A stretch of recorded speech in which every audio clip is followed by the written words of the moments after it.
há comparação entre esses dois julgamentos de Lula e de Bolsonaro? Sim.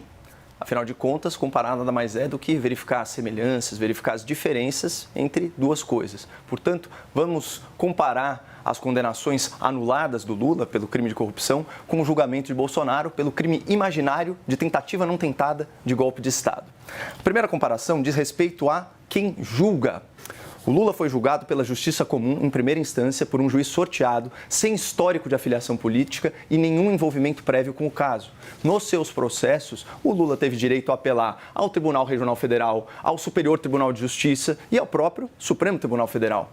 E antes de ter as suas ações penais anuladas pelo STF, o Lula foi julgado e condenado por unanimidade, por 10 juízes, em 3 graus de jurisdição, em 3 estados diferentes da nação, Paraná, Rio Grande do Sul e Distrito Federal, ao longo de anos de processo. Já o Bolsonaro perdeu o direito de ser julgado pela Justiça Comum e está sendo perseguido diretamente pelo STF, que é o órgão máximo do Judiciário, sem direito a apelar para outro tribunal, num julgamento relâmpago. E no Supremo, alguns dos juízes da ação penal contra o Bolsonaro já declararam em público sua intenção de derrotá-lo politicamente, já o processaram, já advogaram a favor do PT e são aliados históricos do senhor Lula da Silva. A segunda comparação diz respeito às provas do processo. No caso do Lula, implicado no escândalo do Petrolão, havia múltiplos delatores que eram réus confessos e denunciaram aí uma série de vantagens indevidas recebidas pelo petista.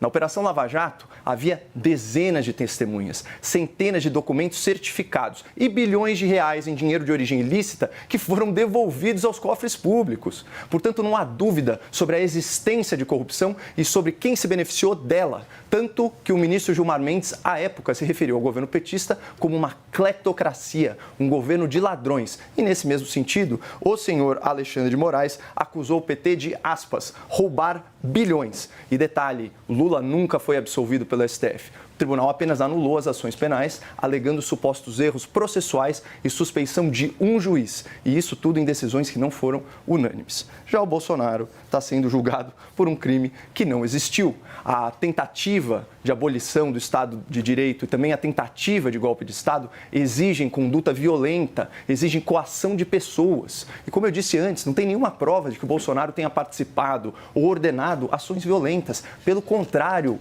as provas mostram que ele não foi persuadido a tomar medidas antirrepublicanas. Trocou o comando das Forças Armadas antes mesmo da posse do novo governo e estava no exterior, hospitalizado, quando houve a baderna do 8 de janeiro.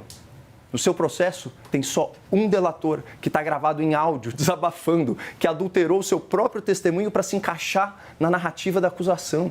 E já são aí mais de 10 versões diferentes dos fatos e nenhuma prova documental do envolvimento do ex-presidente em nenhuma ação antijurídica. E, finalmente, uma terceira e última comparação diz respeito ao direito de defesa na arena pública.